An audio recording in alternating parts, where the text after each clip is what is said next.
இந்த வீடியோ எதுக்குன்னு பாத்தீங்கன்னா மெயினா வந்து கட்டுப்பொடி பவுடர் வந்து எப்படி மிக்ஸ் பண்றதுனே தெரியல. இது ஒரு மெடிசனா எடுக்கிறவங்க வந்து ஜஸ்ட் அதை போட்டு தண்ணியில மிக்ஸ் பண்ணி குடிச்சலாம் வடிகட்டிட்டு. பட் எல்லாரும் என்ன நினைக்கிறாங்கன்னா இது வந்து கெட்டி ஆகணும், அது வந்து டெய்லி ப்ராசஸா எல்லாரும் பண்ணவே முடியாது, சாப்பிடவும் முடியாது. நீங்க வந்து ஒரு 2-3 நாள் அந்த மாதிரி கெட்டி ஆயிட்டு சாப்பிட்டு அதுக்கப்புறம் நார்மலா நீங்க மிக்ஸ் பண்ணிட்டு தனியாவே குடிச்சிடலாம். பட் அதுவுமே மிக்ஸ் பண்ண தெரியல. நான் நிறைய வீடியோ உங்களுக்கு சென்ட் பண்றேன், அப்பவும் தெரியல. சோ வந்து இந்த வீடியோ வந்து நல்லா கிளியரா உங்களுக்கு கொடுக்குறேன். சரிங்களா? நம்ம பாத்தீங்கன்னா 100 கிராம் வந்து இந்த பாக்ஸ்ல தான் கொடுப்போம், இந்த டப்பால தான் கொடுப்போம். இதுல ஸ்பூன் பாத்தீங்கன்னா இது பெரிய ஸ்பூன், இதோட சின்ன ஸ்பூன் இருக்கு, அதெல்லாம் வேண்டாம். எல்லாருக்கும் அது கொஞ்சம் கன்ஃபியூஸ் ஆகணும். நம்மளே ஸ்பூன் கொடுக்குறோம். இந்த ஸ்பூன்ல பாத்தீங்கன்னா டெய்லியும் எடுக்கிறதுக்கு ஒரு ஸ்பூன் போட்டாலே போதும். பட் ஒரு ஸ்பூன் போட்டு நீங்க ரெடி பண்ணீங்கன்னா அது கெட்டி ஆகாது, ஜெல்லி மாதிரி வராது. நீங்க அதை ஜெல்லி மாதிரி தான் வரணும் அப்படின்னு பாத்தீங்கன்னா இல்ல தாராளமா 2 ஸ்பூன் போட்டா தான் வரும். அது தண்ணி அளவு நான் சொல்றேன்.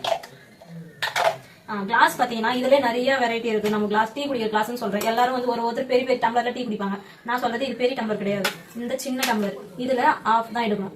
நம்ம டெய்லியா சாப்பிட்றதுனால கம்மியா தாங்க எடுக்கணும். ஏன்னா நிறைய பேர் பாத்தீங்கன்னா நல்லா ஃபுல்லா சாப்பிடணும், அல்வா மாதிரி சாப்பிடணும்னு நினைக்கிறாங்க. அப்படி எடுக்கக்கூடாது.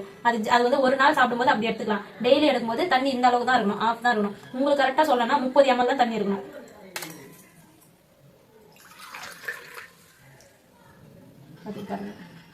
சின்ன டம்ளர், இது சின்ன டம்ளர்ல இவ்வளவுதான் தண்ணி வச்சிருக்கேன், ஆஃப் தான் வச்சிருக்கேன். ஸ்பூன் இது வந்து உங்களுக்கு இந்த ஜெல்லி மாதிரி வரணும் அப்படிங்கிறவங்களுக்கு, எங்களுக்கு வர வேணாம்னா இது 1 ஸ்பூன் வரை நிறுத்திங்க. ஜெல்லி மாதிரி வரணும்னா 2 ஸ்பூன் போடணும்.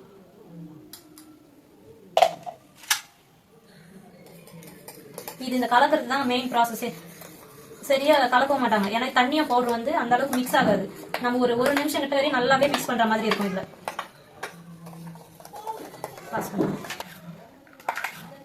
ஏன்னா சில பேர் வந்து 1 லிட்டர் தண்ணி வைக்கிறாங்க, 1 ஸ்பூன் தான் போறாங்க. அது நிறைய பேர் அந்த மாதிரி வேலையெல்லாம் பண்றாங்க. 1 லிட்டர் தண்ணிக்கு ஒரே 1 ஸ்பூன் போட்டுட்டு மிக்ஸ் பண்ணிட்டு டீ தூள் மாதிரி அங்கங்க தேடி வருது. ஆனா இந்த மாதிரி இருந்தாதான் நம்மளுக்கு நல்லா கெட்டியா வரும். இது இன்னொன்னு பாத்தீங்கன்னா இந்த வடிகட்டுறதுல வந்து எதுவுமே ஷேக் பண்ணக்கூடாது. நம்ம வடிகட்டிட்டு அது சும்மா அப்படி கலக்கவே விடக்கூடாது. வடிகட்டிட்டு அப்படியே விட்டுணும்.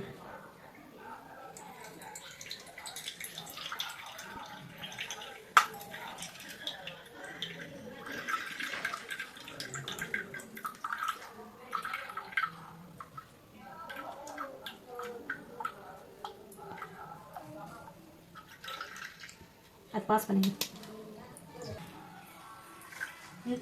இதே ப்ராசஸ் தான் நீங்க பண்ணணும். இந்த ஃபில்டர்ல ஸ்பூன் வச்சு நல்லா ட்ரை பண்ணிடணும். தண்ணி ஒரு சொட்டு கூட இருக்கக்கூடாது.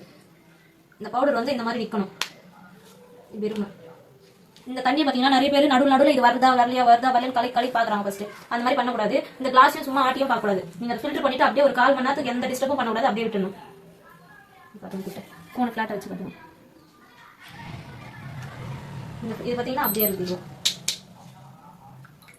இதுக்கு அடுத்து பாத்தீங்கன்னா இந்த ஃப்ரெஷ் இலை, இதுவுமே நிறைய பேர் கேக்குறாங்க, எங்களுக்கு ஃப்ரெஷ்ஷாவே பறிச்சு விடுங்க, பவுடர் வேணாம்னு கேக்குறாங்க. இந்த ஃப்ரெஷ் இலையுமே எப்படி பண்றதுன்னு தெரியறது இல்ல. இதுவுமே சேம் தாங்க.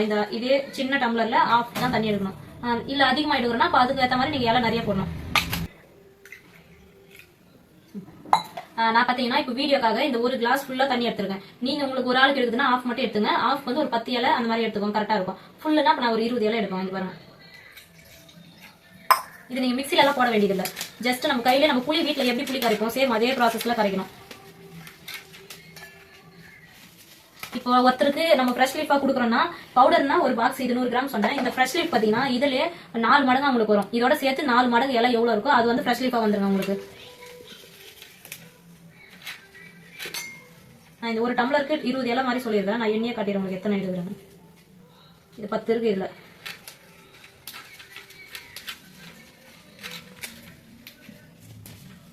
இலை இப்போ இலைன்னு பாத்தீங்கன்னா அந்த இலையை இப்படி கையில் வச்சா ஒரு கை ஃபுல்லா அடங்கணும், அந்த அளவுக்கு இலை இருந்தா போதும். இந்த இலை ப்ராசஸ் பாத்தீங்கன்னா ஒரு 2 நிமிஷம் அவங்க இது கரைக்கிறதுக்கு. ஏன்னா நம்ம கை வச்ச உடனே இது கரைஞ்சிடாது. எல்லாரும் என்ன பண்ணுவாங்க, ஒரு 5 முறை 10 முறை இப்படி கரைப்பாங்க.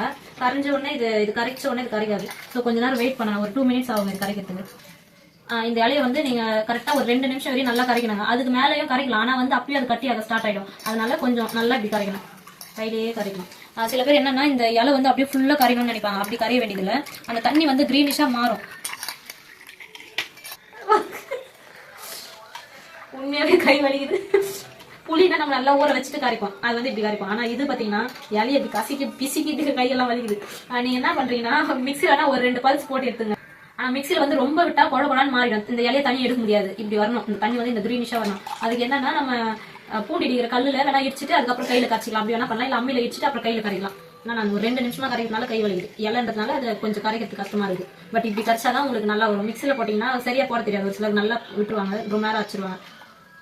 மிக்சிலுமே கூட தண்ணி லைட்டா ஊத்திட்டு இந்த மாதிரி ஒண்ணும் பாதியமா பல்ஸ் விட்டுட்டு அதுக்கப்புறம் தண்ணி ஊத்தி கரைச்சிங்கன்னா நல்லா வரும். அதுலுமே இதுல வந்து ட்ரிக்ஸ் நிறைய இருக்குங்க. மெயினா பாத்தீங்கன்னா அதை நம்ம யூஸ் பண்ண தான் நம்மளுக்கு வரும்.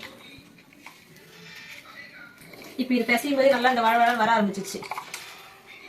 இந்த மாதிரி வரணும். ஃபர்ஸ்ட் நம்ம கரைக்கும் போது இந்த தண்ணி வந்து இந்த கிரீனிஷா மாறணும். கையிலே எப்படி ஃபில்டர் பண்ணீங்க? இதை உட்காந்து ஃபில்டர்ல தான் பண்ணிடணும்னு ஒண்ணும் இல்லை.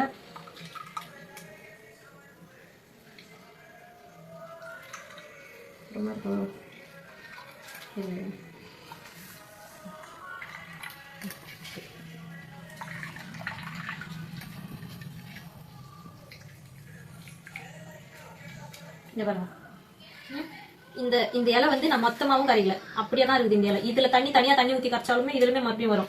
பட் என்னால அவ்வளவு நேரம் கரைக்க முடியல. 2 நிமிஷமா கரைச்சு இருக்கிறேன். தண்ணி மட்டும் ஃபில்டர் பண்ணி வச்சுட்டு கையில தான் ஃபில்டர் பண்ணேன். இதையுமே ஒரு 1/4 மணி நேரம் தான் வைக்கணும். ரொம்ப நேரம் கூட நீங்க வைக்க வேண்டியது இல்லை. நீங்க கரெக்டா நான் ஒரு 1/4 மணி நேரம் தான் வச்சேன். ரெண்டுத்துக்குமே சேம் ஒரே டைமிங் தான். 1/4 மணி நேரம் அப்படி இல்லைன்னா 20 நிமிஷம் மட்டும் தான் டைமிங். ஸோ இந்த ப்ராசஸ் வந்து உங்களால டெய்லியும் பண்ண முடியலன்னா ஜஸ்ட் நீங்க கரைச்சிட்டு இலை கரைச்சிட்டு தனியாவும் குடிச்சிடலாம். இது பவுடர் பாத்தீங்கன்னா அதே மாதிரி தான் சேம் மிக்ஸ் பண்ணிட்டு அப்படியே குடிச்சிடலாம். நீங்க ஃபர்ஸ்ட் நாள் மட்டும் இந்த மாதிரி கெட்டி ஆகுதா நீங்க செக் பண்ணிட்டு அதுக்கப்புறமா நீங்க அது நார்மலாவே எடுத்துக்கலாம். டெய்லியுமே சொல்றாங்க. இது எப்படி வந்திருக்குன்னு பாருங்க. ஒரு சிலருக்கு வந்து இது வந்து எப்படி பண்றதுன்னு தெரியாம கெட்டி ஆகல அப்படிங்கிற மாதிரி சொல்லியிருந்தாங்க. ஸோ அவங்களுக்காக இந்த வீடியோ நான் போட்டிருக்கேன். பட் எல்லாருக்குமே யூஸ் ஆகும் இது. பாருங்க, இது வந்துட்டு பவுடர்ல பண்ணது. உங்க முன்னாடி தான் 2 ஸ்பூன் தான் போட்டேன். இது வந்து இவ்வளவு தண்ணி தான் இருக்கு.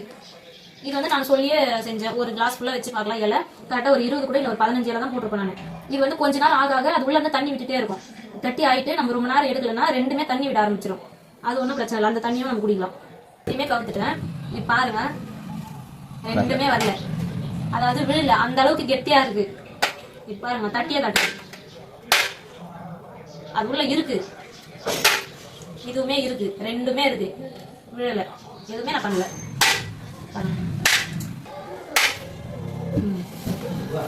இது வந்து இலையில செஞ்சது. இதுவுமே நல்லா வந்திருக்கும். இது பவுடர் செஞ்சதுனால நான் ஃபாஸ்டா தட்டதுனால இந்த மாதிரி மாறிச்சு. இல்லன்னா இதுவுமே நல்லா கேக் மாதிரி வந்திருக்கும். இதுதாங்க, இது பவுடர்னா இப்படிதாங்க வரும். இது வந்து ரொம்ப நல்லா கல்லு மாதிரி நிக்காது. நம்மளுக்கு கையில எடுத்தா இப்படிதான் இருக்கும். இது பாத்தீங்கன்னா நம்மளுக்கு இதுல இலையில செஞ்சது. நம்ம எதுல ஊத்தி வைக்கிறோமோ சேம் அதே ஷேப்ல வந்துடும். பவுடர்லுமே இந்த மாதிரி வந்திருக்கும். நான் நல்லா ஃபாஸ்டா தட்டிட்டதுனால அது உடஞ்சிச்சு.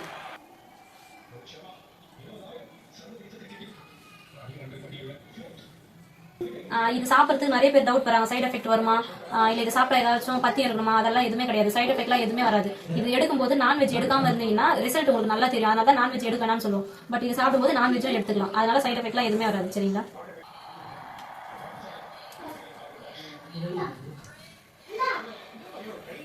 நல்லா ஜெல்லி மாதிரி அல்வா மாதிரி வரணும்னா நீங்க வந்து இலைய வாங்கிக்குவாங்க. அது வந்து நல்லா கேக் மாதிரி வரும். பட் இது வந்து இதுவுமே கட்டும். ஆனா இது ஒரு மெடிசனா எடுக்கிறதுக்கு, அது இல்லாம ரொம்ப நாள் வச்சு சாப்பிட்றதுக்குன்னா நீங்க பவுடர் வாங்கிக்க. லீஃப் வந்து ரொம்ப நாள் வைக்க முடியாது. பவுடர்னா நம்ம எத்தனை நாள் வேணா வச்சுக்கலாம், மாச கணக்கு வச்சுக்கலாம். சோ அதுக்கு வந்து பவுடர் தான் கரெக்டா இருக்கும். இது வரை மட்டும் தான் இப்போதைக்கு நம்ம ஸ்டாக் இருக்கு. வேணுன்றவங்க ஆர்டர் பண்ணிக்கோங்க.